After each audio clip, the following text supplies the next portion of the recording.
This is actually a neat little bit of design here that I actually like. So the big problem at this point is that so Xardion's weapons, like I said, are actually quite powerful. He can take out most enemies in the game in one shot, which is great, but his health bar kind of sucks, so we do want to level him up a bit. And so the most obvious place to look for the things to power up Xardion is the octopus. Is probably the most memorable thing in the game, and sure enough, you kill it, and you get a ton of experience to accelerate your leveling, which is actually like one of the good ideas, just like in terms of, I don't know, level design? I don't know, just general game design ideas that the game actually had that actually was good and worked out well. So that's nice. Good job, Jorudan. You actually did something right for once. That's maybe a bit harsh. Bloody Ride is actually a pretty decent game. I mean, again, there's a bunch of jank-ass shit in that game too that makes it kind of decent but not amazing. But, you know. Small victories and all. Okay, so unfortunately we've got to progress all the way to the end of this area in order to... So yeah, you'll remember there was something about the blooming rose and the blue giant, or the white giant? I don't remember. Whatever. They were talking about Xardion. What they were trying to say is once you get Xardion, go through this level again and find the thing that suddenly appears out of nowhere. So that's what we gotta do now. And actually, again, it's kind of a decent, almost a little bit of a decent bit of design in general, just them forcing you to backtrack through the game, just in that it kind of, because you're going to want to level up Xardion anyways, so this actually gives, rather than, you know, just worm farming for like 20 minutes, you actually, you know, get to go back and play through the levels and actually show off the new strengths of your, you know, your new super robot, which is kind of fun and exciting. This is actually one of the rare instances where I actually don't mind this kind of backtracking in like a, I don't even know what I'd call this, a Metroidvania game, but you know, a pseudo-Metroidvania. Fucking hell! Oh my god. Okay, whatever. We're doing this again. Anyways, so I guess I gotta refer to the list again, because I'm definitely gonna be out of stuff to talk about by the time I finish trekking through this area again. So yeah, all the jank-ass shit in this game. The controls in this game are actually worse. I've been meaning to get around to that for the longest time.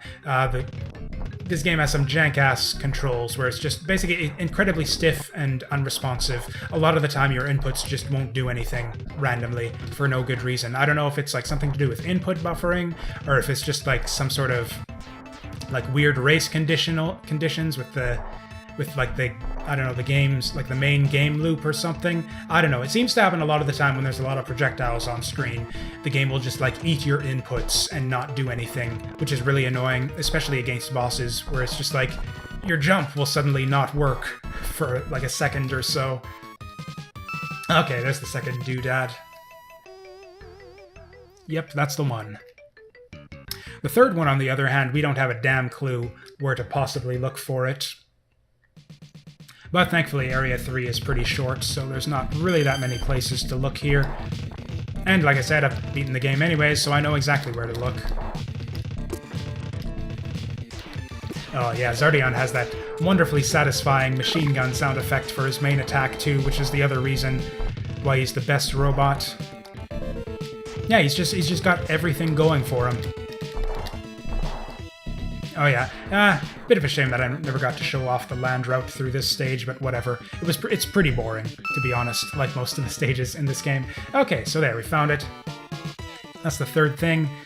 And that unlocks Xardion's final weapon, which will let us get past that luminescent microbe or whatever it was. And of course we gotta sit through this stupid bit of dialogue every single time we go through. And, oh yeah, actually, yeah, I'm gonna actually want to go back and do a bit of farming. Just a little bit, not a ton. So yeah, we got the L arrow,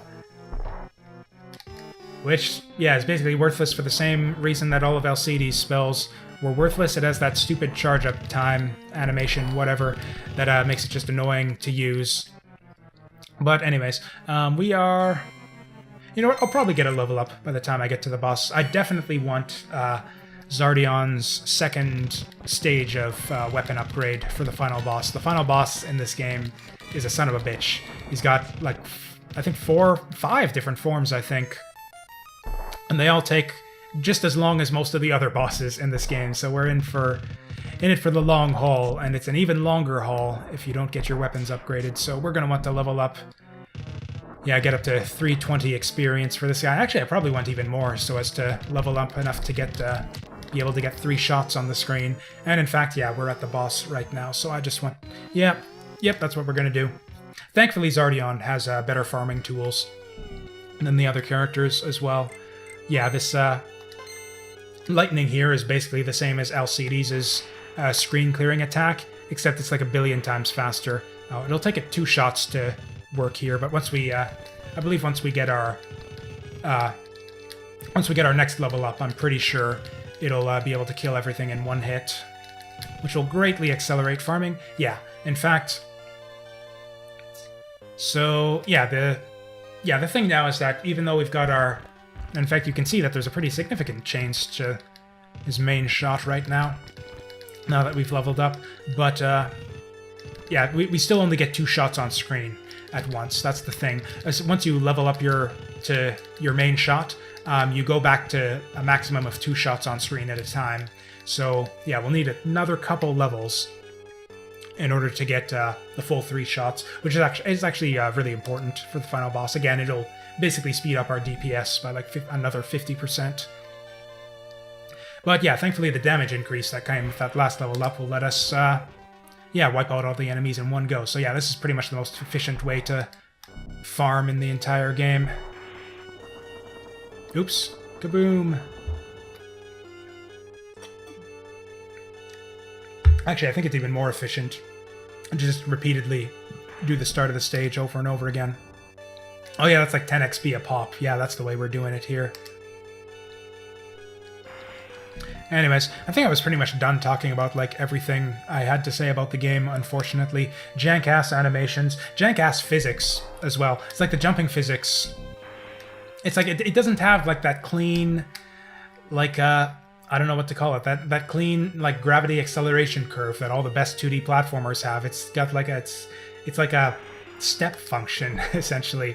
It's got like basically like, I guess, a little bit of an acceleration peak at the jump. Okay, do we get 3 shots now? No, we gotta keep going. That's fine, 7 more of these. Yeah, Xardion farms like a mofo. In fact, I could probably even go up to 800 experience and, like, really tear apart the final boss. Actually, I think that might even be faster in the long run. Probably not. 800 experience is a long way to go. Yeah, I'll definitely be able to take him out where I am now.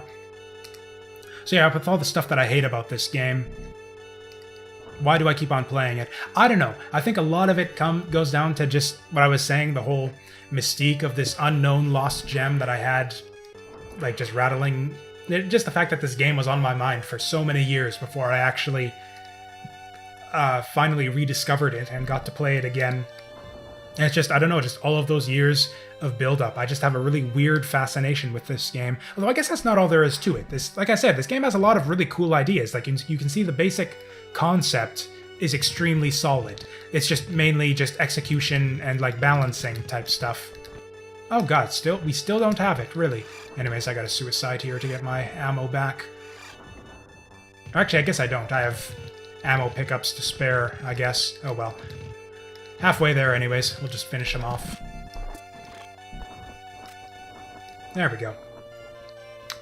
Actually, the sprite work in this game is pretty decent. The animations are generally crap. It's like every sprite has like 2 different frames of animation, which is pretty bad. In fact, even the jumping sprite, if you can see, like each character has just like one, or actually, okay, that's not true. Xardion has actually one little transitional sprite right before he descends there, which is, but yeah, all the other characters, or we don't have Panthera anymore. Yeah, just up, down, up, down. A 2-frame jumping animation. And I think most of the characters have like a 2 or 3 frame walking. Yeah, he's got like a 3-frame walking animation. God, we're still 2 shots. Whoops, that's not where I wanted to go. But yeah, anyways, so even though the animations are crap, the sprite work is pretty decent. Especially some of the bosses are actually reasonably impressive looking as well. I mean, you know, stupid amoeba second boss notwithstanding. But yeah, Arms looks pretty cool. I guess he's pretty much the main one. He's the one that they like show on the back of the box and everything too, to really show off the game. So yeah, pretty much Arms is basically the only one. Final boss actually looks pretty cool too. Actually, the final boss encounter in general is... Okay, I can't praise it too much because of some bullshit that we'll see in a minute. But yeah, we'll see it when we get there. But anyways, yeah, the general concept of the game is also just really solid. Just, you know, 3 different characters, level them up separately. There we go, 3 shots. Now we're ready. Now we're cooking with gas. But yeah, like if this game had like actual levels, like not just like these tiny little farming areas, like you can see they kind of try for something a bit more complicated with this final stage here. This last stage is actually like really complicated, or not really complicated, but compared to the other stages, somewhat complicated. There's like a bunch of tunnels that like loop in and around on each other, and there's like, it's basically a teleport maze essentially, like the classic maze of doors type stage that you see in a lot of video games. You know, those kinds of really, which is actually a really, really annoying trope where it's just like, yeah, there's 3 doors, which one do you pick? And if you pick wrong, you get warped back to the start of the stage, haha. Yeah, that kind of bullshit is basically what's going on in this stage. And then there's also like some loops as well. It's a little bit, yeah, basically Maze of Doors is basically what this stage is. But yeah, you can avoid it entirely if you know which of these to go in. So yeah, the other 2 doors will warp you back in the level. One of them takes you back to the start. This center one is the one you want to go in, and then that's the level.